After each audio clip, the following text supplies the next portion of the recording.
When someone mentions the dairy state, what do you think of? Most likely, the answer will be Wisconsin or California. But in the future, climate change may give a big boost to dairy farming in Michigan. Hello, I'm Kaylee Fetch, and you're watching Waking Up with Kaylee. A recent study shows that dairy farming will relocate to regions that have ample rainfall and suitable climates. This makes the Great Lakes region a prime location for dairy farms.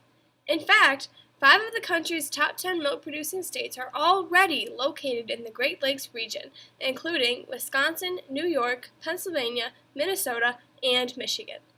Michigan accounted for 1/3 of the industry's growth in 2016. Move over, California. It looks like happy cows will come from the Great Lakes region in the future. Coming up next, I'll be talking with Mike Alexander, owner of Olympic Royal in Lansing, on how his restaurant has managed to withstand the test of time.